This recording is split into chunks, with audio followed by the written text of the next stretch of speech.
Umagang kay ganda po sa lahat. Pastor Abet po ang inyong lingkod, ang inyong devotional leader sa umagang ito. Lunes na naman, sama-sama po tayong makinig ng ating devotion sa umagang ito nang sa gayon, may baon tayong kalakasan para sa maghapong gawain. Mensaheng mula sa salita ng Diyos.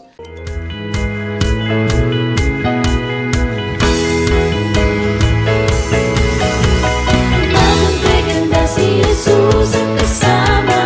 Umagang kay ganda si Jesus ang kasama. Umagang kay ganda si Jesus ang kasama. Kasama na si Jesus ang kasama na.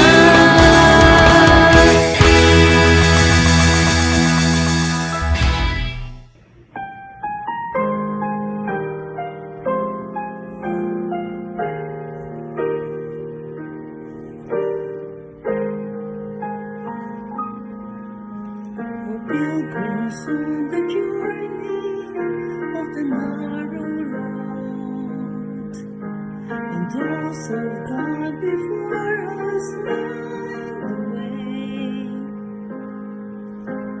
cheering on the faithful, encouraging the weary. Their lives are still in testament to God's sustaining grace. Surrounded by so great a crowd of witnesses, let us run the race not only for the prize, but as those who've gone before us, let us live to those behind us, the heritage of faithfulness passed on through godly lives.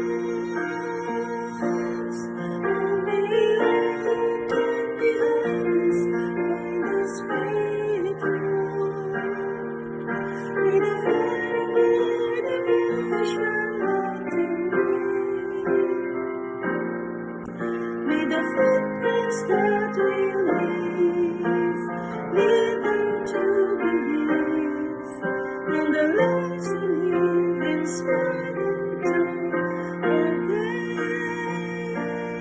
Oh, may all who come behind us find us faithful.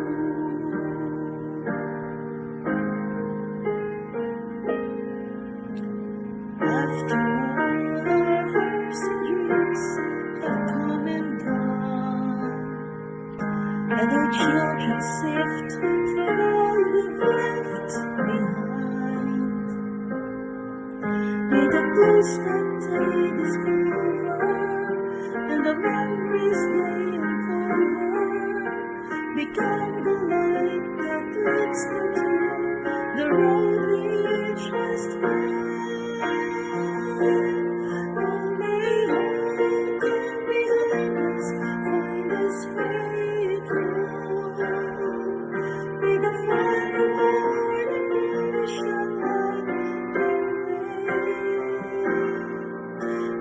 Footprints that we leave, lead them to believe, and the lives we live inspire them to obey.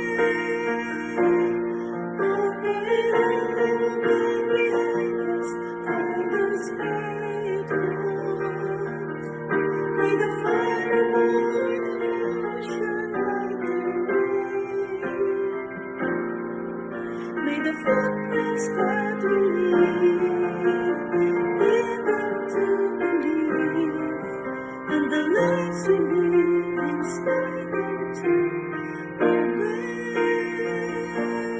Oh, may all who come behind us find us faithful.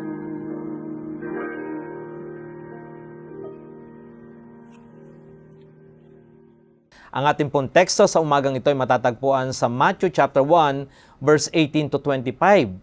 Ganito ang pagkapanganak kay Jesucristo. Nang si Maria na kanyang ina ay nakatakdang ikasal kay Jose, bago sila magsama, si Maria ay natuklasang nagdadalang tao sa pamamagitan ng Espiritu Santo. Si Jose na kanyang asawa, palibhasa isang taong matuwid at ayaw ilagay sa kahihiyan si Maria, nagpasya na lamang na kanyang hiwalayin ito ng lihim. Ngunit, samantalang pinag-iisipan niya ito, isang anghel ng Panginoon ay nagpakita sa kanya sa panaginip na nagsasabi, Jose, anak ni David, huwag kang matakot na tanggapin si Maria na iyong asawa, sapagkat ang ipinaglilihin niya ay mula sa Espiritu. Siya ay manganganak ng isang lalaki at ang pangalang itatawag mo sa kanya ay Jesus, sapagkat ililigtas niya ang kanyang bayan sa kanilang mga kasalanan. Nangyayari nga ang lahat ng ito upang matupad ang sinasabi ng Panginoon sa pamamagitan ng propeta. Narito, magdadalang tao ang isang birhen at manganganak ng isang lalaki at ang pangalang itatawag nila sa kanya ay Emmanuel, na ang ibig sabihin ay kasama natin ng Diyos. Nang bumangon si Jose mula sa pagkatulog, ginawa niya ang ipinag-utos sa kanya ng anghel ng Panginoon. Siya'y kanyang tinanggap bilang kanyang asawa, ngunit hindi niya ito nakilala hanggang sa maipanganak nito ang isang lalaki na pinangalanan niyang Jesus. Ang title po ng ating devotion sa magang ito, Joseph, a Man of Faith and Surrender. Mga kapatid, ang kwento ni Jose, ang earthly father ni Jesus at asawa ni Maria, ay isang malalim na kwento na naglalarawan ng mga tema ng divine intervention, faith, surrender at obedience sa konteksto ng mga hindi inaasahang hamon sa buhay. Gaya ng sinasaad sa Mateo chapter 1 verse 18 to 25 at Lucas 1:26 to 38, napapaharap si Jose sa isang sitwasyon na nakapagpabago ng buhay nang malaman niya ang pagbubuntis ni Maria. Isang pangyayari na minarkahan ng pagkabigla at panggigipit sa lipunan. Sa una, si Jose ay nakipagbuno sa takot, sa kahihiyan, at pagsasaalang-alang sa paghihiwalay, gaya na nakasaad sa Biblia sa Mateo chapter 18 verse 20. Pero ganun pa man, ang intervention o divine intervention ng Diyos sa pamamagitan ng pagdalaw ng anghel ay nagpapatibay sa kanya ng banal na papel ni Maria at ang kahalagahan ng batang dinadala niya sa kanyang sinapupunan. Mga kapatid, may mga aral na ipinapakita sa atin ang teksto nating binasa at kay Jose. Makikita natin unang-una, ang ipinakita niya rito ay yung obedience o pagsunod. Obedience despite uncertainty. Pagsunod sa kabila ng walang katiyakan.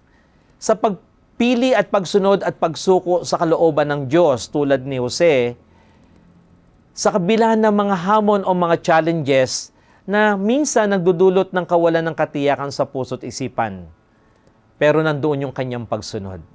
Makikita natin yung kanyang karakter, makikita natin yung kanyang behavior, naroon ang obedience sa kanyang buhay. Ikalawa, surrendering to divine will, yung kanyang pagsuko sa kalooban ng Panginoon. Yung kanyang walang kapantay na pananampalataya, sa kabila ng kawalang katiyakan at pagkagambala sa kanyang mga personal na plano para kay Maria. Pero nandun yung kanyang pagtitiwala. Nagtiwala siya sa pangkalahatang layunin ng Diyos. Kagaya nga ng binabanggit doon sa tekstong ating binasa, doon sa Matthew chapter 1 verse 24 to 25. Nang bumangon si Jose mula sa pagkakatulog, ginawa niya ang ipinag-utos sa kanya ng anghel ng Panginoon. Tinanggap niya bilang kanyang asawa si Maria. No? Ngunit hindi niya ito nakilala hanggat sa may panganak nito ang isang lalaking pinangalanan niyang Jesus. So nandoon po yung kanyang pananampalataya. Ikatlo, si Jose ay nandoon ng kanyang pagtitiwala sa Diyos, sa plano ng Diyos, no? Trusting God's plan over personal desires. So nagliliwanag yung karakter ni Jose sa pamamagitan ng kanyang kababaang loob, pagiging di makasarili, at hindi natitinag na pagtitiwala sa mga pangako ng Diyos na ito ay mas inunan niya ang kapakanan ni Maria at ni Jesus kaysa sa kanyang sariling mga alalahanin o personal na mga desire sa kanyang buhay. Kaya mga kapatid, mula kay Joseph o kay Jose, malalaman natin na ang tunay na pananampalataya ay kadalasang nangangailangan ng pagsuko at pagtitiwala sa kapangyarihan ng Diyos. Kahit na hinahamon tayo ang mga pangyari ang ating pangunawa, no? Ang kanyang pagpapayag na unahin ang banal na utos ng Diyos, inuna niya yung kalooban ng Panginoon kaysa dun sa kanyang personal na kagustuhan, ay ito'y nagsisilbing isang napakagandang aral sa kahalagahan, pagpapakita ng kahalagahan ng pagsunod sa kalooban ng Diyos. Kaya nga mga kapatid, hinihikayat tayo ng Panginoon sa buhay ni Jose na tanggapin natin yung mga divine intervention ng Panginoon at ilagay ang ating pananampalataya higit sa lahat sa unahan ng ating mga desisyon sa lahat ng aspeto ng ating buhay. Ang mga legacy na ito ni Jose na dapat nating matutunan ay isang pagiging tapat na lingkod at isang mapagmahal na ama, asawa, at bilang isang lingkod ng Diyos na nagpapakita ng isang malalim na halimbawa para sa isang mananampalataya. Kaya mga kapatid, dapat nating tularan ang kanyang pananampalataya, ang kanyang buhay, ang kanyang pagsuko, ang kanyang pagsunod sa dakilang Diyos. Tayo po'y manalangin. Panginoon, bigyan mo po kami ng pananampalatayang tulad ni Jose, pagtitiwala sa iyong plano, at hayaan ng kanyang paglalakbay na magbigay ng inspirasyon at gabay sa sarili naming mga landas ng pagsunod at pagtitiwala sa banal na kalooban ng iyong anak na si Jesucristo. Maraming pong salamat, Panginoon, sa iyong biyaya. Maraming pong salamat sa buhay na tulad ni Jose, nawa ito ay makita rin po sa bawat isa sa amin. Amen. Maraming salamat po. Pansamantala po't magtatapos. Subalit magkikita-kita po tayong muli sa darating na Lunes. Ako po si Pastor Abet, nagpapaalala sa bawat isa sa atin na habang may buhay ay may pag-asa at sa bawat araw kasama natin ang Diyos na siyang nagbibigay lakas at sigla sa atin. Humayo tayo at magpakatatag. Siya ang ating kumblihan at sandigan sa lahat ng oras. Magandang umaga po sa ating lahat. Amen.